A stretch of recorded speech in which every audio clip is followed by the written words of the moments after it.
नमस्कार भारत, आप देख रहे हैं जीएनडी न्यूज़। और दोस्तों, हम बात करने वाले हैं क्या एक बार फिर देश में आपातकाल लगेगा। क्या हालात इतने बिगड़ चुके हैं कि केंद्र सरकार को स्थिति संभालने में नहीं बन रही है।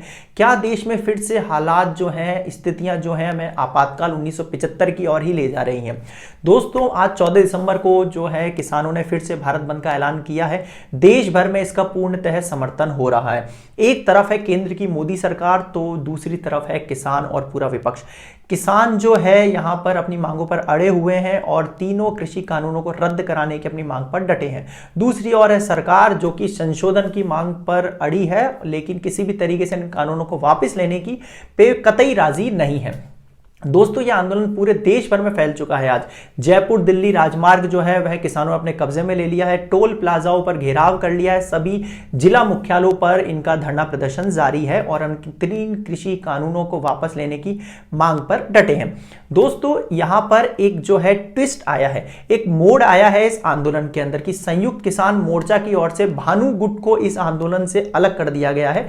क्योंकि उनकी तरफ से कहा गया है, आंदोलनकारियों की तरफ से कहा गया है कि भानु गुट जो है वो सरकार के साथ मिल चुका है। उन्होंने सरकार पर भी आरोप लगाया कि सरकार जो है अंग्रेजों की तरह फूट डालो राज करो की नीति अपना रही है और किसानों के अंदर बरगलावत का काम कर रही है और किसानों के अंदर फूट डाल रही है और कुछ किसान नेताओं को अपनी ओर कर रही है। इसलिए जो है भानु गुट जो है उसे आंदोलन से अलग कर दिया गया है, ऐसा किसान मोर्चा का कहना है, संयुक्त किसान मोर्चा का कहना है।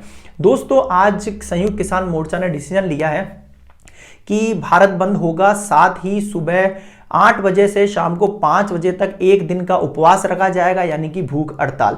और सभी जिला मुख्यालयों के आगे, कलेक्ट्रेट ऑफिसेस के आगे इनका घेराव किया जाएगा। जो बीजेपी नेता है, बीजेपी मुख्यालय है, इनके आगे धरना प्रदर्शन किया जाएगा बीजेपी के खिलाफ। दोस्तों, इसी बीच यहां पे दिल्ली के मुख्यमंत्री केजरीवाल, अरविंद केजरीवाल की भी प्रतिक्रिया आई।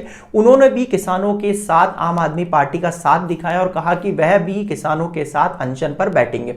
उनकी इस प्रतिक्रिया के कुछ ही घंटों बाद ही बीजेपी की तरफ से यह कार्रवाई हुई कि जो अरविंद केजरीवाल जी हैं उनके घर के बाहर तोड़फोड़ की गई। कुछ महिलाएं उनके घर के बाहर दिखी वीडियोस के अंदर और उन्होंने घर के बाहर तोड़फोड़ की। सीसीटीवी जो कैमरास थे उनको तोड़ा, इस वीडियो के अंदर देखा जा सकता है। दोस्तों, आज स्थिति जो है वो 1975 के आपातकाल जैसी ही बनती जा रही है धीरे धीरे।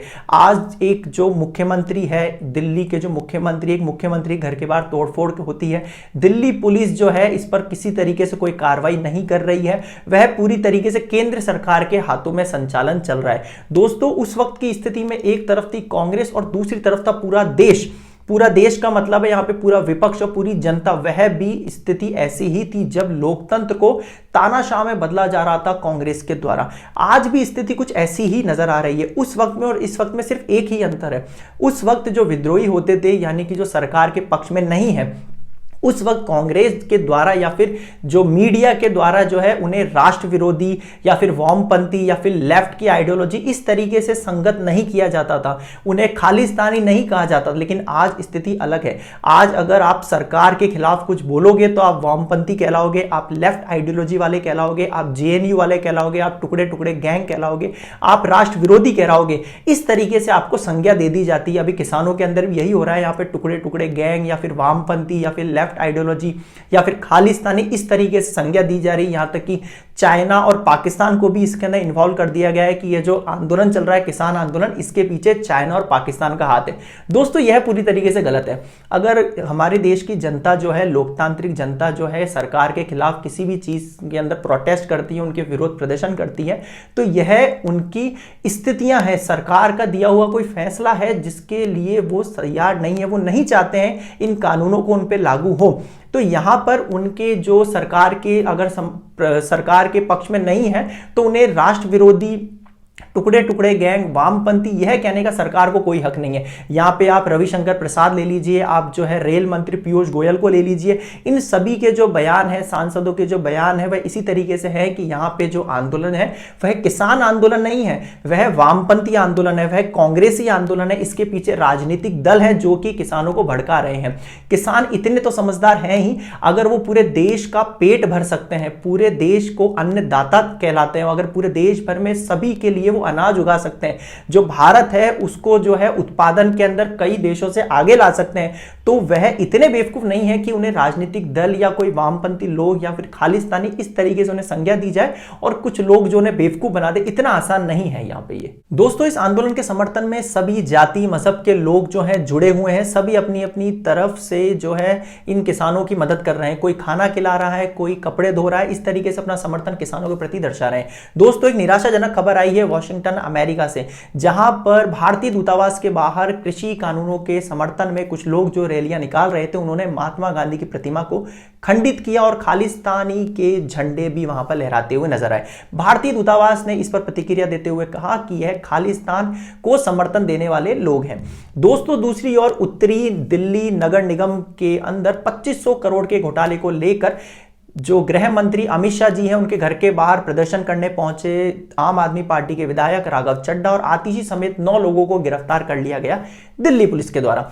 दोस्तों, यहां बहुत सही है, इस वक्त देश के अंदर जो है मुख्यमंत्री है, उसके घर के बाहर तोड़फोड़ होती है, विधायकों को गिरफ्तार कर लिया जाता है और यह पूरा जो घटनाक्रम है वह पुलिस के द्वारा किया जा रहा है। यहाँ पे जो सरकार है, उनके हाथों की कठपुतली बन चुकी है पुलिस पूरी तरीके से, और सरकार इसका इस्तेमाल अपने विपक्षी नेताओं पे और अपने जो विपक्ष के जो लोग हैं उन पर इसका निशाना साधने के लिए कर रही है। दोस्तों, यह हालात हमें निश्चित ही आपातकाल की ओर ले जा रहे हैं और एक बार फिर देश में आपातकाल लग सकता है अगर यही स्थिति बनी रही तो। सरकार अपनी मांग पर, किसान अपनी मांगों पर अड़े रहेंगे और जो कानून है उन्हें रद्द होने तक इसी तरीके से डटे रहेंगे। और दूसरी ओर है सरकार, जो कि अपने घमंड को, अपने अहंकार को कम नहीं करेगी और किसानों की मांगों को नहीं मानेगी।